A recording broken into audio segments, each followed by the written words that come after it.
موضوع ہے جنتی اعمال۔ جنت میں لے جانے والے اعمال کون کون سے ہیں؟ انشاءاللہ آج کے خطبہ جمعہ میں ہم بتائیں گے کہ آخر وہ اعمال کیا کیا ہیں، کون کون سے وہ اعمال ہیں جو کرنے سے انسان جنت میں چلے جاتے ہیں۔ ابھی سورہ نازعات کی ایک آیت کریمہ تلاوت کی گئی۔ اللہ تبارک و تعالیٰ اس آیت کریمہ کے اندر ارشاد فرماتا ہے کہ وَأَمَّا مَنْ خَافَ مَقَامَ رَبِّهِ وَنَهَى النَّفْسَ عَنِ الْهَوَىٰ، کہ وہ شخص جو اللہ تبارک و تعالیٰ کے سامنے کھڑا ہونے سے ڈرے گا اور اپنے خواہش کو روکے رکھے گا، فَإِنَّ الْجَنَّةَ هِيَ الْمَأْوَىٰ، تو ایسے لوگ جنت میں داخل ہوں گے، انہی لوگوں کو ہم جنت میں داخل کریں گے۔ اس آیت کریمہ کے اندر صاف طور سے اللہ تبارک و تعالیٰ نے بیان کیا ہے کہ جو لوگ اللہ تبارک و تعالیٰ سے ڈرے گا، یعنی اپنے دل کے اندر تقوی اختیار کرے گا، اپنے دل کے اندر تقوی پیدا کرے گا، اللہ کا ڈر پیدا کرے گا اور اپنے خواہشات نفس کو روک کے رکھے گا، تو انہی لوگوں کو ہم جنت میں داخل کریں گے۔ تو جنتی اعمال میں سے یہ بھی ہے کہ ہم جو ہے کہ اللہ تبارک و تعالیٰ سے ڈریں، اللہ کا ڈر جو ہے کہ اپنے دل کے اندر پیدا کریں۔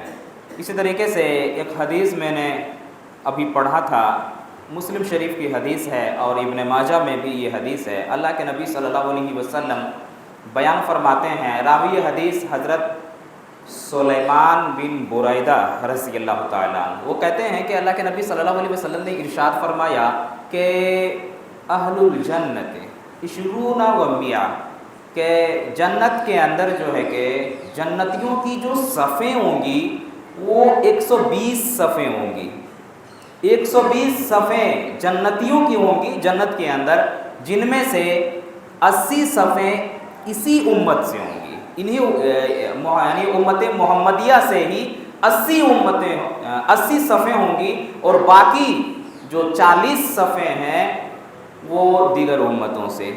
تو اس حدیث سے بھی یہ پتہ چلتا ہے کہ امت محمدیہ کی کتنی بڑی فضیلت ہے۔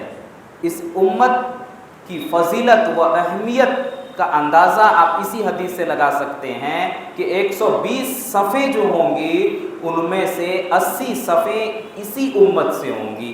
تو کہنے کا معنی یہ ہے کہ جنت کے اندر جو ہے کہ زیادہ تر یعنی امت محمدیہ ہی، یعنی اللہ کے نبی صلی اللہ علیہ وسلم کی امت جو ہے اسی امت سے لوگ زیادہ تر جو ہے کہ جنت میں رہیں گے، اس حدیث سے صاف پتہ چلتا ہے۔ اسی طریقے سے اور ایک چیز کہ جنتی والا عمل کیا ہے، میں یہ بیان کر رہا تھا۔ ایک حدیث کے اندر اللہ کے نبی صلی اللہ علیہ وسلم بیان کرتے ہیں کہ پوری دنیا جو ہے وہ کھیل کود ہے، متاع ہے، کھیلنے کا سامان ہے، لیکن اس دنیا میں، پوری دنیا میں سب سے بہترین چیز کیا ہے؟ وہ تمہاری نیک بیوی ہے۔ اگر تم ان کے ساتھ اچھا سلوک کرتے ہو، اچھا برتاؤ کرتے ہو، تو جنت میں تم میرے ساتھ ایسے رہو گے۔ اللہ کے نبی صلی اللہ علیہ وسلم نے اپنی 2 انگلیوں کو اٹھایا اور کہا کہ یہ 2 میری انگلی جو ہے جس طرح سے جو ہے کہ سٹی ہوئی ہیں، ایسے ہی وہ شخص جو دنیا کے اندر اپنی عورتوں کے ساتھ، اپنی بیوی کے ساتھ اچھا سلوک کرے گا تو جنت میں وہ میرے ساتھ ایسے ہی چپکے ہوئے رہے گا، ایسے ہی بغل میں، میرے مکان کے بغل میں اس کا مکان ہوگا۔ تو یہ بھی آپ دیکھیے کہ جنتی والا عمل اگر آپ دیکھیں گے کہ جنت میں جانے والا عمل تو ایک یہ بھی ہے کہ ہم جو ہے کہ اپنے گھر والوں کے ساتھ اچھا سلوک کریں، اپنے بال بچوں کے ساتھ اچھا سلوک کریں، اپنے جو ہے کہ اپنی بیویوں کے ساتھ ہم اچھا سلوک کریں، تو یہ بھی جو ہے کہ جنت میں لے جانے والے اعمال میں سے ایک عمل ہے۔ یہی نہیں، اللہ کے نبی صلی اللہ علیہ وسلم فرماتے ہیں کہ ایک مرتبہ میں نے چہرے کو آسمان کی طرف کیا تو بہت سارے لوگ نظر آئے، کافی لوگ نظر آئے، اور جب میں نے بہت سارے لوگوں کو دیکھا تو مجھے ایسا لگا کہ یہ لوگ میرے امت کے لوگ ہیں، یہی لوگ میرے امت کے لوگ ہیں۔ میں یہ سوچ رہا تھا کہ فرشتوں نے کہا اللہ کے نبی صلی اللہ علیہ وسلم یہ آپ کے امتی نہیں ہیں، یہ موسیٰ علیہ السلام کے امتی ہیں۔ اللہ کے نبی صلی اللہ علیہ وسلم کہتے ہیں تو میری امتی کہاں ہے؟ یہ تو بہت سارے لوگ ہیں، یعنی جمع غفیر ہے، بھیڑ لگی ہوئی ہے، تو میری امتی کہاں ہے؟ فرشتوں نے کہا اللہ کے نبی صلی اللہ علیہ وسلم سے کہ آسمان کے اس کونے میں آپ دیکھیے۔ اللہ کے نبی صلی اللہ علیہ وسلم آسمان کے کونے کی طرف دیکھتے ہیں تو اس کونے میں انسان ہی انسان نظر آ رہے تھے، بہت سارے لوگ نظر آ رہے تھے۔ جہاں تک نظر جا رہی تھی اللہ کے نبی صلی اللہ علیہ وسلم کہتے ہیں کہ وہاں تک انسان ہی انسان نظر آ رہے تھے۔ پھر مجھ سے کہا گیا اب دوسرے کونے کی طرف دیکھیے۔ جب میں دوسرے کونے کی طرف دیکھتا ہوں تو وہاں بھی انسان ہی انسان نظر آ رہے تھے۔ جہاں تک میری نگاہ جا رہی تھی صرف لوگ ہی لوگ نظر آ رہے تھے۔ جب میں نے چاروں کونوں کی طرف دیکھنے لگا تو انسان ہی انسان تھے۔ مجھ سے کہا گیا اللہ کے نبی صلی اللہ علیہ وسلم یہ آپ کی امت کے لوگ ہیں۔ اللہ اکبر۔ پھر کہا گیا کہ آپ کی امت کے اندر اتنے سارے لوگ ہونے کے باوجود جنت میں 70,000 ایسے بھی لوگ ہوں گے جو بغیر حساب و کتاب اور بغیر عذاب کے جنت میں داخل ہوں گے۔ اللہ اکبر، یہ بہت بڑی حدیث ہے۔ اتنے لوگ اللہ کے نبی صلی اللہ علیہ وسلم کے ساتھ جنت میں، لیکن 70,000 ایسے بھی ہوں گے جو بغیر حساب و کتاب۔ علماء کرام لکھتے ہیں کہ بغیر حساب و کتاب کا مطلب یہ ہے کہ قبر کے اندر بھی کوئی سوال و جواب نہیں، قبر کے اندر بھی کوئی عذاب نہیں، آخرت میں بھی کوئی پوچھ گچھ نہیں، کوئی سوال نہیں، ڈائریکٹ جو ہے کہ بغیر حساب و کتاب کے جنت میں جائیں گے۔ وہ 70,000 لوگ ہوں گے۔ اللہ کے نبی صلی اللہ علیہ وسلم اتنا ہی بیان کرتے ہیں اور اپنے حجرے میں چلے جاتے ہیں۔ صحابہ کرام کی بھیڑ لگ جاتی ہے، کچھ لوگ ادھر کھڑے ہیں، کچھ لوگ ادھر کھڑے ہیں، اور سب آپس میں گفتگو کر رہے ہیں کہ کون لوگ جائیں گے بغیر حساب و کتاب کے، وہ کون ہیں جو بغیر حساب و کتاب کے جنت میں جائیں گے، وہ کون لوگ ہیں؟ تو کچھ صحابہ کرام کہتے ہیں کہ وہ اللہ کے نبی صلی اللہ علیہ وسلم کے صحابہ ہیں، ہو سکتے ہیں وہ اللہ کے نبی کے صحابہ کرام ہوں۔ تو کسی نے کہا کہ نہیں، پہلے تو ہم لوگ مشرک تھے، ایمان کی حالت میں نہیں تھے، ایمان تو ہم بعد میں لائے ہیں، ہم لوگ نہیں ہو سکتے ہیں۔ کسی نے کہا کہ ہماری نسل جو آنے والی ہے ہو سکتا ہے وہ ہوں، ان لوگوں نے ایمان کے گھر میں جنم لیا ہے، ان لوگوں نے مسلمان کے گھر میں جنم لیا ہے، ایمان کی حالت میں جو ہے کہ پرورش ہوئی ہے، وہی لوگ ہو سکتے ہیں۔ یہ باتیں چل ہی رہی تھی، اللہ کے نبی صلی اللہ علیہ وسلم اپنے حجرے سے نکلتے ہیں، کہتے ہیں کیا کس مسئلے پہ چرچا ہو رہی ہے، کس مسئلے پہ بات کر رہے ہو؟ صحابہ کرام رضوان اللہ اجمعین جانے والے کہاں تھے مسجد چھوڑ کر؟ جب کسی مسئلے کا حل نہ ہو جائے فوراً اللہ کے نبی صلی اللہ علیہ وسلم سے پوچھتے ہیں۔ اللہ کے نبی صلی اللہ علیہ وسلم وہ 70,000 لوگ جو بغیر حساب و کتاب کے جنت میں جائیں گے وہ کون لوگ ہیں؟ ان لوگوں کے تعلق سے ہم لوگ جو ہے کہ باتیں کر رہے ہیں۔ اللہ کے نبی صلی اللہ علیہ وسلم کہتے ہیں کہ جو 70,000 لوگ بغیر حساب و کتاب کے بغیر عذاب کے جنت میں جائیں گے وہ یہ لوگ ہیں۔ اللہ کے نبی صلی اللہ علیہ وسلم بیان کرتے ہیں جو شرک کے ذریعے جھاڑ پھونک کرتے ہیں، شرک کرتے ہیں اور جھاڑ پھونک کرتے ہیں، ان کے پاس نہیں جاتے ہیں۔ جو جھاڑ پھونک نہیں کراتے ہیں مشرک سے، وہی لوگ بغیر حساب و کتاب کے جنت میں جائیں گے۔ پھر فرماتے ہیں جو بدشگونی نہیں لیتے ہیں، جو کسی چیز کو منحوس نہیں سمجھتے ہیں، وہ بھی بغیر حساب و کتاب کے جنت میں جائیں گے۔ کیا کس چیز کو منحوس نہیں سمجھتے ہیں؟ آج کل ہم لوگ کیا کرتے ہیں، کہیں جاتے ہیں بلی جو ہے کہ راستے سے گزر جاتی ہے، ہم لوگ اس چیز کو منحوس سمجھتے ہیں کہ نہیں آگے جائیں گے تو حادثہ ہوگا، اس طرح کا سوچ رکھتے ہیں۔ جو لوگ اپنے بچے کو گھر سے باہر نکالنے سے پہلے کالا ٹیکا لگا دیتے ہیں چہرے پہ، یہ سب کرنے والے نہیں ہیں، وہی لوگ کہاں جائیں گے؟ بغیر حساب و کتاب کے جنت میں جائیں گے۔ پھر اللہ کے نبی صلی اللہ علیہ وسلم فرماتے ہیں جو لوگ شرک نہیں کرتے ہیں، توحید کے اوپر جمے رہتے ہیں، شرک سے دور رہتے ہیں، وہی لوگ بغیر حساب و کتاب کے جنت میں جائیں گے۔ اور کون لوگ جنت میں جائیں گے بغیر حساب و کتاب کے؟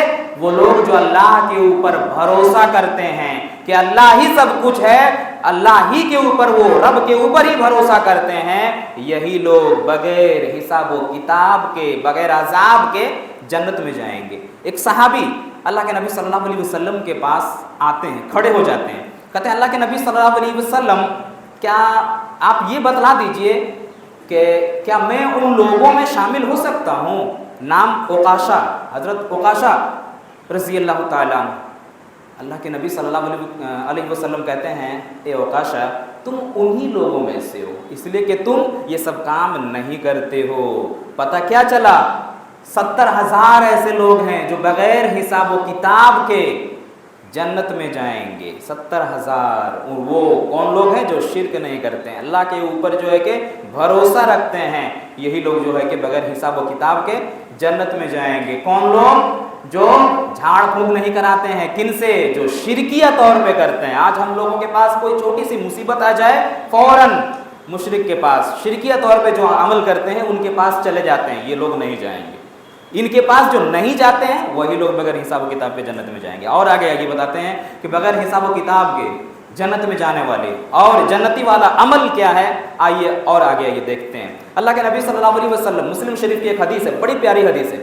اللہ کے نبی صلی اللہ علیہ وسلم فرماتے ہیں کہ جس شخص کو جنت کے 8 دروازوں سے داخل ہونا ہے وہ یہ کام کر لے۔ بڑی پیاری حدیث ہے۔ کون شخص چاہتا ہے کہ ہم جنت کے 8 دروازوں سے داخل نہ ہوں؟ اللہ کے نبی نے فرمایا کہ جو شخص چاہتا ہو کہ اسے جنت کے 8 دروازوں سے بلایا جائے وہ یہ کام کر لے۔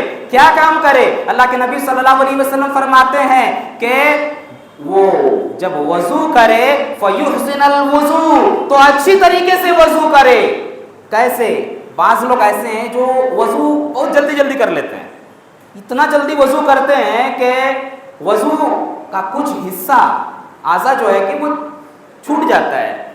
تو ایسے نہیں، وضو جب آپ کریں تو اچھی طریقے سے وضو کریں۔ وضو کی جتنی بھی حدیثیں ہیں وہاں پہ اللہ کے نبی صلی اللہ علیہ وسلم نے بیان فرمایا فَيُحْسِنَ الْوُضُوء، وضو اچھی طریقے سے کرو، آرام آرام سے وضو کرو، جلدی بازی وضو میں نہ کرو۔ جو شخص وضو کو اچھی طریقے سے کرتا ہے اور وضو کرنے کے بعد یہ دعا پڑھتا ہے اشہد ان لا الہ الا اللہ اشہد ان محمدن عبدہ ورسولہ، اللہ کے نبی صلی اللہ علیہ وسلم فرماتے ہیں کہ اس شخص کو اللہ تبارک و تعالی جنت کے 8 دروازوں سے بلائے گا۔ پتہ کیا چلا؟ اگر ہم اچھی طریقے سے وضو کرتے ہیں، وضو کرنے کے بعد جو ہے کہ دعا پڑھتے ہیں، تو جو ہے کہ جنت کے 8 دروازوں سے ہمیں بلائے جائیں گے۔ تو یہ بہت بہترین عمل ہے۔ جب بھی ہم وضو کریں اچھی طریقے سے کریں، اور وضو کرنے کے بعد وضو کے بعد کی دعا ضرور پڑھیں۔ اور ایک چیز جنت میں لے جانے والے اعمال میں سے ایک عمل یہ بھی ہے کہ جب ہم اذان سنیں تو اذان کا جواب دیں۔ اذا قال المؤذن اللہ اکبر اللہ اکبر فقولوا اللہ اکبر اللہ اکبر، اذا قال المؤذن اشهد ان لا الہ الا اللہ فقولوا اشهد ان لا الہ الا اللہ، اذا قال المؤذن اشهد ان محمد رسول اللہ فقولوا اشهد ان محمد رسول اللہ، اذا قال المؤذن حي على الصلاة فقولوا لا حول ولا قوة الا بالله، اذا قال المؤذن حي على الفلاح فقولوا لا حول ولا قوة الا بالله، اذا قال المؤذن اللہ اکبر اللہ اکبر فقولوا اللہ اکبر اللہ اکبر، اذا قال المؤذن لا الہ الا اللہ فقولوا لا الہ الا اللہ۔ اللہ کے نبی صلی اللہ علیہ وسلم فرماتے ہیں، بخاری کی روایت ہے کہ جس نے اذان کا جواب دیا، اللہ اکبر کو سنا، اس کے ساتھ اللہ اکبر کہا، اللہ اکبر کہا، اشہد ان لا الہ الا اللہ سنا تو جواب میں اشہد ان لا الہ الا اللہ کہا، اشہد ان محمد رسول اللہ سنا جواب میں اشہد ان محمد رسول اللہ کہا، حی علی الصلاۃ سنا جواب میں حی جو ہے کہ لا حول ولا قوت الا باللہ کہا، حی علی الفلاح